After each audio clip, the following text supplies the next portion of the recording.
Assisting on, welcome back to Big Mouth and fancy seeing you here in June. A very welcome, my friends, and especially my enemies. Come in, sit down, no touching. I don't do the touching, and welcome to Big Mouth. If you're feeling charitable, please smash the subscribe button and the like button, and please do follow me on Twitter at Movies TV Mad and follow. What I'm supposed to say is welcome to Monday's edition of the dceu Daily, and you are very, very welcome. I am astounded by David Ayer's Twitter this morning. Astounded. It's unbelievable. I mean, this guy doesn't understand the phrase softly, softly, catch the monkey, right? While Zach's been taking this kind of Emperor Palpatine tactic with his cut of Justice League over on Vero. Now, let's be honest here. Vero isn't a mainstream social media platform. It's a very quiet platform, right? And Zach uses Twitter very rarely. He's managed to get us all on board to fight for his cut. Congratulations to the people who had the idea to do the Mother Box Day hashtag. Really, really successful. I did do a tweet and I did retweet loads. I'll be honest with you. I lost my mum in October, so it's a very raw thing for me to be involved in. I've seen a lot of people post pictures of their mums. I couldn't do that. I tried to support it as much as I could, though. It was trending quite high. Really good. Well done, everyone. But we need to talk about David Ayer, because as I say, this guy just doesn't care. Doesn't care. He obviously knows that that exposing Warner Brothers isn't going to get him any kind of consequences at all. He's obviously spoken to his lawyers. I just want to read you this stuff because it's exposing the narrative. So this is from a fan called Marv. Marv on the way. From what I've heard, after Joker's helicopter crashed, he made a deal with Enchantress where he'd take Harley and be king of Gotham, and she was present in the third act. Since Suicide Squad was mainly a Harley and Deadshot film, the temptation would have been greater. Wow. So David Ayer quote tweets this and says exactly this, it was filmed. Right, now before this, several hours before this, he was talking about a scene with the Joker and Steppenwolf or something along those lines, and he said that was never filmed. He just doesn't care anymore. I'm just astounded of the bravery, of the brass tack of the man. But this is from Rockchick, at Rockchick. Now, this is the one that's brilliant. I worked quite a bit on the shoot, saw the movie and wondered where the rest was. It didn't feel like the same thing I worked on. I'd love to see your edit. Something tells me it's different and much better. Wow, just amazing. Just amazing. This is just truth beyond truth. Now we can discuss this. This is exposing the narrative, right? After Batman v Superman, even during Batman v Superman, Warner Brothers had secret plans to bin what Snyder was doing. My question to the studio is this, right? Batman v Superman and Suicide Squad were out in the same year, right? So you saw the reaction to Batman v Superman, the regretful reaction from mainstream journalists, from mainstream media, from mainstream movie fans. You could have done something very, very simple. Bin the whole lot. Bin the whole lot. It doesn't matter if Suicide Squad was complete or not, right?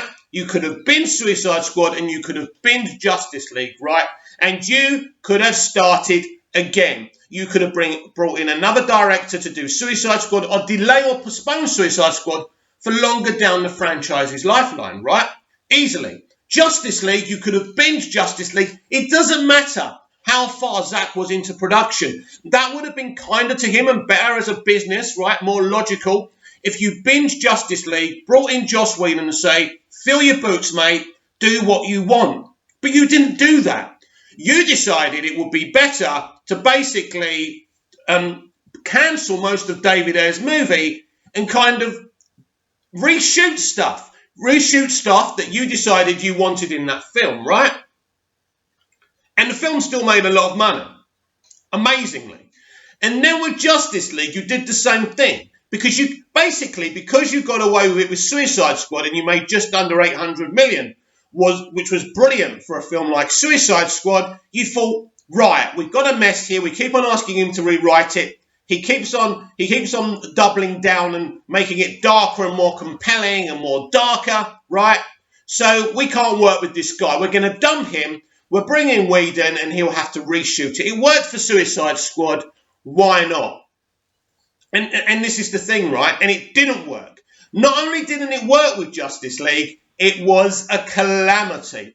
A calamity. It was embarrassing. Warner Brothers putting out a film where an actor has a subsided jawline. Come on. This is not Warner Brothers. This is not Warner Brothers. But Warner Brothers weren't thinking straight anymore because they'd never had such a divisive reaction to a film like they did Batman v Superman. And they simply weren't built to deal with it. You see, this is very different to the Lucasfilm situation. This is very different to the Solo situation where Solo just had problems because it was the film nobody asked for, right? And they brought someone else in like Ron Howard. The original idea for Justice League, Man of Steel and BVS and Suicide Squad was good. The problem from the mainstream audience was they didn't like the darkness element. They didn't like the tone. But they were good films. They were a good direction. They were making money. Zack's Justice League would have made 300 or 400 million more than Joss Whedon's Justice League did, right? We know that. That's obvious. You lost yourself some money. You could have kept Zack, right? At least for that Justice League movie. Then bint him. Then bring in Joss Whedon to do Justice League 2 if you wanted to. And lighten up the tone and do it the way the mainstream journalists wanted and the mainstream fans, right? That would have been easy. But you didn't want to do that. So you kept on doubling down. And you created an absolute mess. And so now you created a situation where you've got this crazy eventuality where release the Snyder Cut, release the Air Cut. You've got directors, right? And excuse me, I'm losing my voice yet again because I speak too loud, as you all know. But you've got this situation where people want to see the original cuts of these two movies. Meanwhile, you brought in Whedon to restructure the DCEU. That didn't work. So now you've brought in Hamada. So Hamada restructures Aquaman, Shazam, and then he creates the dark DC Black Label, right? So he's got $1 billion movie, critically acclaimed movie in The Joker, right, by Todd Phillips. He made over $1 billion with the way he restructured Aquaman. And Shazam was a really good family movie that made 3 or 4 times its outlay. Really successful. And in terms of Birds of Prey, they had no choice. They gave Robbie kind of total creative control. They knew it was very risky. And when people say Warner Brothers is disappointed, they wanted it to make more money. Yes, they wanted it to make more money, but they never expected it to. Not with the mess they had to sort out. And if it wasn't for the fact that Hamada got involved when Robbie and Yang got themselves in so much trouble, they were begging for Hamada to dig them out of a hole. Yes, this is correct. And if it wasn't for Hamada at least fixing that film, you would have had a worse mess on your hand. But she was threatening to quit if she didn't get creative control on that movie. So that's a really toxic SJW movie, but they had to do it. They like Robbie. And now the positive consequences of letting her have that shit show is that now James Gunn is in total control of Harley Quinn and the Suicide Squad universe. And now you've got Robbie, who's a scared little rabbit because she knows she doesn't got the tools to run a movie, right? So that actually has worked out quite well. Do you really don't understand why Will Smith isn't in James Gunn's Suicide Squad? You really don't understand. I'll draw you a picture. Him and David Ayer are mates. The only reason that man was in Suicide Squad is because of his friendship with David Ayer. He's refusing to be involved with the Suicide Squad, Gunn's Suicide Squad, out of loyalty. Don't you get it? Put 2 and 2 together. Scheduling conflict. Oh, yes, it was a scheduling conflict that Cavill wasn't in Shazam. Really? Really? Or was it because Warner Brothers were refusing to meet Cavill's terms? Not financially like Randolph and a lot of people are saying, but because he wanted a little bit of creative control. He wanted to handpick the comic book that would be adapted for Man of Steel 2, and he wanted to continue the narrative from the first Man of Steel. And to the people who are saying there's already been a sequel to Man of Steel, Batman v Superman, that's right, yes. But we still want to see a proper Superman standalone movie continuing from Man of Steel and that narrative, right? That's what we're saying. And that's why Cavill wasn't in Shazam, and it had nothing to do. I'm hearing now, right, that it's all to do because he was filming The Witcher. He wasn't filming The Witcher. He wasn't doing The Witcher when Shazam came out. Absolute nonsense. Do you know how long that would have taken to do that little scene? Come off of it. How stupid and simple are you people? Now, you say, Mick, how are you always right? Nearly right. I'm not always right. You must be a good guesser. I'm not a good guesser. I know this industry. I know this industry. I know how it works. That's how I know Will Smith boycotted James Gunn's Suicide Squad movie for loyalty for David Ayer, right? That's how I know these things. This is an industry that wants to put on his face, right? That it's a friendly, nice, charitable industry and anyone has an opportunity to become successful. That's not the truth.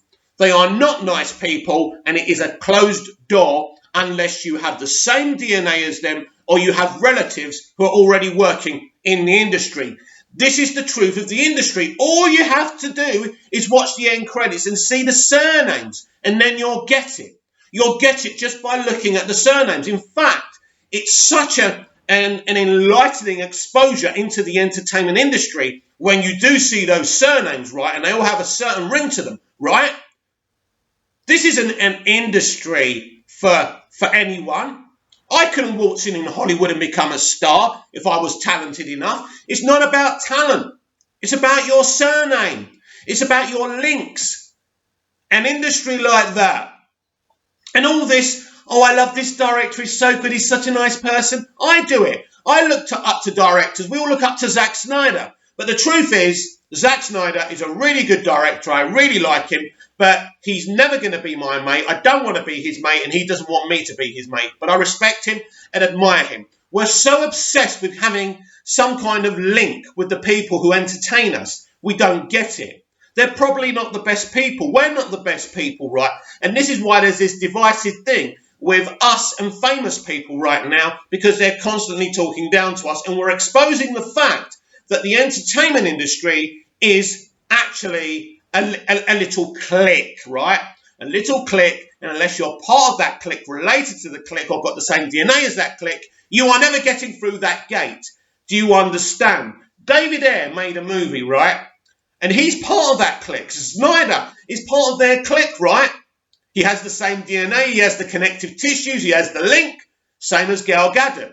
But Zack Snyder and David Ayer are not high-profile members of this gangster rap, right? This gangster's paradise. That's what Hollywood is, a gangster's paradise, right? They were, I suppose, disposable, right? So basically, they thought, David Ayer, Zack Snyder, we can bin them, doesn't matter. Why do you think, with James Cameron, with the latest Terminator movie, why do you think he didn't totally say, right, I'm writing and directing this? Oh, he's too busy with Avatar, right? Why do it? Well, he co-wrote it. He co-wrote the story, right? What was he doing? Scribbling and just chucking it to the director, right? He thought, let's get some gimp to direct it. And when it doesn't work, because Cameron's smart enough to know there isn't a platform now for Terminator, it simply doesn't work. I think the latest Terminator Dark Fate, is a pretty good movie. I question the fact that they killed off John Connor, but I think when you watch that movie with a balanced brow, you'll say, actually, this isn't that bad, actually quite good, but it's not the best thing ever. And they're just doing the same things they've already done. I've always said there is a platform for Terminator. I think he should be on TV. It should be like The Walking Dead or something, where there's a rebellion in the main future against the machines, and to see the human stories, and that would be very interesting, right? But this industry doesn't think with logic, right? Don't think that people in this industry, the suits, the ties, right, the executives are intelligent. Don't think their planning is that great, right? A lot of people marvel at the MCU, no pun intended, right?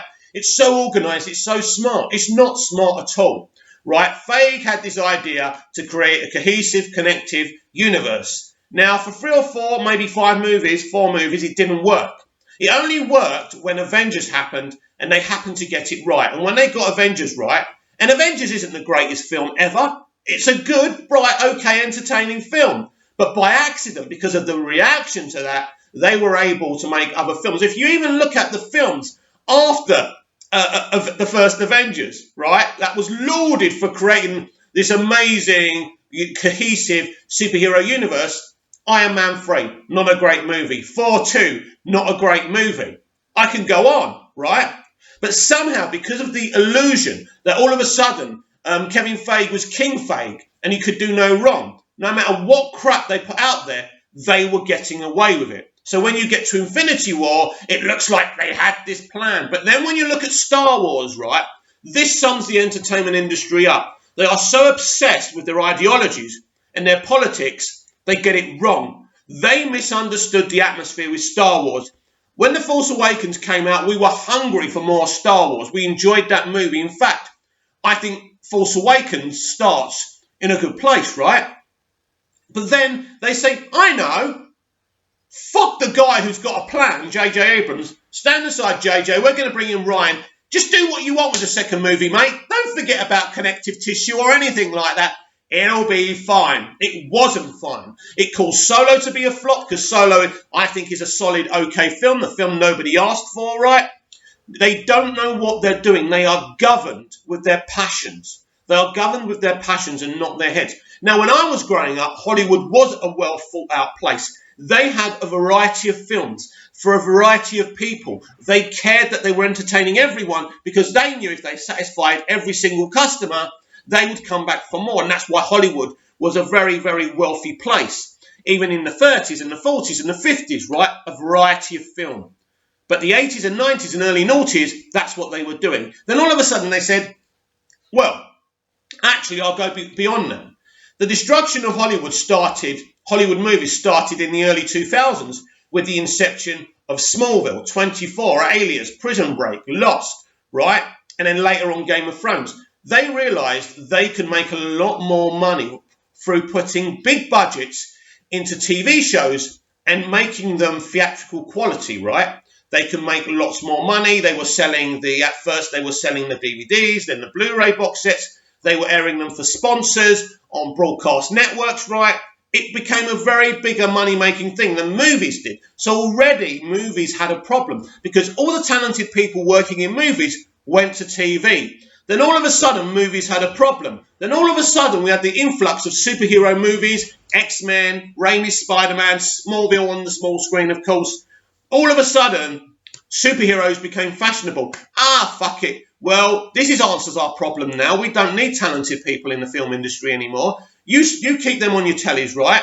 And we'll use these people, and all of a sudden, look what's happening now. There's a very little talent in the film industry now. That's why Taika Waititi is doing a Star Wars film, because he's from a successful franchise. He's got a good reputation. Put him in there. He's a good guy. I think he's a talented guy. That's not the point. But because they don't allow enough people through the gates, right, proper, a variety of talented people from a variety of backgrounds, this is the problem they have. They have very few good, talented. They haven't got a youth system, if you like. Football, sporting outfits have got youth teams. So when the players get older, you can bring the younger generation in. Hollywood don't do that because not anyone can go through the gates.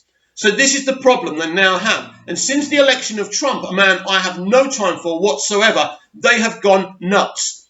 Bonkers, right? Like I'm going now. Bonkers. The culture war has destroyed everything. But the culture war didn't destroy David Ayer's career and Zack Snyder's career. Warner Brothers did, because they didn't know how to handle this new age social media reaction to entertainment, right? And they didn't look at the bottom line. They could have done this a lot more neater. I've explained how. Either bin the whole thing that Snyder was doing and Ayer was doing, even if they were in the middle of shooting, or, right, wait till they do those movies, let them have their visions and say, neatly, thank you very much, guys. Thanks, but no thanks. That's it. No press speculation, no problems, no release to Snyder Cut, no nothing. They have brought this on themselves. They have now got an auteur filmmaker like Aaron Snyder going on social media platforms exposing them, and there is nothing they can do about it. This is the death of the entertainment industry. What we're seeing, a lot of what the fandom menace is saying is true. I don't agree with their politics or their support of Trump, but a lot of what they say, I support the fact that they expose the industry. They've exposed the industry with Star Wars and what's going on there. There's now a civil war between, Kennedy and between Kennedy and Favreau. It's a mess. It's a mess because they don't get it. I've said it for a while now. They don't know how to make films anymore. They don't know how to be innovative. They don't know how to be creative. That's why they're repurposing everything. And, Neurotic Channel, who is another member of the fandom menace, keeps on talking about the repurposers. And they are repurposers. They're not innovators. And that's what happened. But the Hollywood I grew up with enjoying, the Indiana Jones, the Star Wars, the Superman, the movies, A Perfect World, The Field of Dreams, JFK, The Godfather, they were innovative, original people. Joker movie, for Christ's sake, was pretty much taking what happens in Taxi Driver and bringing it into a Joker movie, right? That's a very creative movie. I like the commentary. I love the Joker. I want to review it again on this channel. But there's no originality within the industry. But Snyder had a character that's over 70, 80 years old now, right? And he wanted to give Superman this arc. He wanted to give the DCEU franchise to Superman and helping with Superman, bringing in all the other DC characters as well. It was all about Superman's arc. It was about Superman. People were saying about BVS, it's not Superman's movie. It is Superman's movie. Don't you get it? It's exactly Superman's movie. It's Superman's arc. The first chapter of the DCEU is all about Superman. But these cowards in the entertainment industry couldn't swing it straight. They're not straight shooters. Zach, don't finish the movie. I'm sorry, it's not working out. You're going to have to go. Or Zach, finish Justice League off. We're cutting the other two movies. Do your thing. It's your vision. Then you'll have to move on. Zach's going to say, fair enough. This is going to be my third movie. David Ayer, finish the Suicide Squad. We don't want you back for any more. It's your vision. Whatever happens, happens, right? Or sorry, stop what you're doing. Drop the clapperboard on your feet right now. These are logical, intelligent, narrative decisions. But they don't have any logical decisions. So instead, they've got directors and creators who have worked for them going on social media, conversing with us, the public, and telling us what went wrong and what they would have done in the hope to get their movies released by these cowards, right? Will they ever release the Ayer Cut? Will they ever release the Snyder Cut? What are you asking me for? I don't know. I hope. I hear things, but I don't know. I hope they see the decency in their inactions and their poor cowardly decisions. But the truth is here, Hollywood is in tatters. This is not the Hollywood of the 1940s, 50s, 60s, 70s. This is not the Hollywood of Keaton or Chaplin or Costner or Oliver Stone or Spielberg. It's not that creative, intelligent platform anymore because they're not thinking with this anymore. They're thinking with this. They're thinking with their opinions and their ideology. Great business isn't successful on ideologies, right? George Lucas told a 6-film story about this benevolent, evil character, right, who literally creates a life form in Anakin, manipulates every situation to make sure he becomes Vader so he can take over the galaxy, and basically Palpatine ultimately can sit in a rocking chair and say, yes, I've got it all, I have all the power, and no one's going to stop me. Then in his second part, the other 3 films, the hope arrives, the hero arrives, and ultimately that darkness, because of his father, is thwarted. And the Star Wars universe is saved because of Anakin's love for his son. It's a beautiful story. It's an intelligent story. And those people who hate the prequels don't have the intelligence to get that. Right. That's what Hollywood was. You had men. You had people, not just men, but people like Lucas who had the creative freedom to do what they wanted. No one has the creative freedom to do what they want anymore. And studios, bureaucrats don't know how to make a good film. And they're making the films. Disney now are losing money hand over fist. Just saying, well, that's understandable, Mick. Pandemic, COVID-19. Warner Brothers are making more money than ever. Why? Because Warner Brothers have always been a big studio, a big platform, and they can make money from different entities. Disney have a very small platform. They're making more money when theatres are open, but they're not making the money now, and they are in trouble.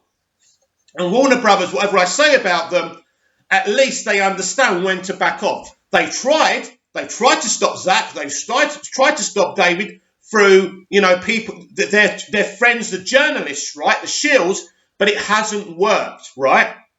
This industry is in a state, and the Snyder Cut and the Ayer Cut proved that. What happened within the DCEU proved that, because now via social media, these creatives and us can expose them for the rats they are. Why does the term the rats leaving the sinking ship apply for? Because when rats are flooded with water, they run. They don't like water. They'll drown.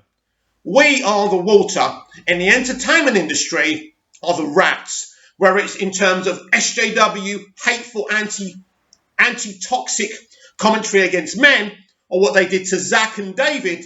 It's there. It is there. They have become political. They don't get it. They don't understand good commentary. They don't know about softly, catch a monkey. Everything is in your face. Everything's commentary. No escapism, no enjoyment. These people don't understand that.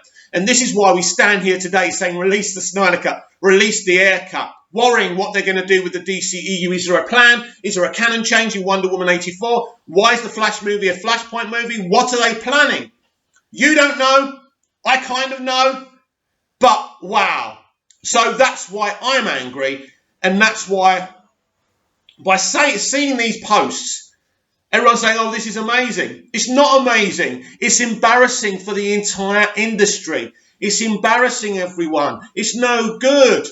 This is not an industry for us anymore. Just of the fact that we have to create a movement to get some justice for these creatives is ridiculous. Thank God I have God. Thanks Superman. Thanks Superman for my Blu-ray collection and my Prime Video collection, right? Thankfully, I can watch whatever I want. I can watch the male toxicity of James Bond. Yeah, women in bikinis, lovely. I love seeing women in bikinis, yeah, and fantasizing about them. Bond's great. Carry on, I love that too. Yes. What are you going to do about it? Are you going to stop me watching those films? No, you can't, can you? You can't. Basically, this world has gone mad. The arguments have got mad. No one respects each other's opinions, and I've had enough of it. It's ruining my mental health. It's ruining my mood. Zack Snyder's vision for the DCEU was going to be brilliant. We were going to have something amazing, then he could have moved on and they could have done their thing with Whedon. But they didn't want to do that. You're supposed to be Warner Brothers. You're supposed to be Lucasfilm. You're supposed to be Hollywood. You're supposed to know what you're doing. How comes I know more than you? Why am I in your industry? Because I'm Greek Cypriot, right? And I don't fit the DNA profile, do I? Well, no, let's speak the truth here. Let's stop pretending. Let's stop being afraid. And if this video gets taken down, it gets taken down. If this channel gets deleted, it gets deleted. I don't care anymore, right? Why am I made to feel like a horrible person just because of my gender? Why? Why am I being attacked? Because of the ancestry of my gender. Why? Why have we gone down this? Because one crazy fool has been elected. Why was that crazy fool elected in the first place? Because they had an opportunity to vote for Hillary Clinton, who they didn't trust, and I don't trust, by the way. And basically, the community who went out to vote for Obama stayed at home and didn't vote for Hillary. And that's why you've got this mess. And that's why hundreds of thousands of people are dying of COVID-19. Yes, that's the truth. You've got you people making the films and saying all this, right? You've got all that, but that doesn't save the world. This industry is an absolute mess. And I'll reiterate before I go, this is why we've got the embarrassing situation. We released the Snyder Cut and the Ayer Cut because this industry is in tatters. It's run by people who don't understand diplomacy and good business. Comment down below. Like, share and subscribe, and I'll be back tomorrow if this channel's still here, and I'm still here because I'm losing my energy. That was a really passionate video. So I'll be back tomorrow. with even more DCEU Daily. See you again soon. Woo! Glass of water, someone!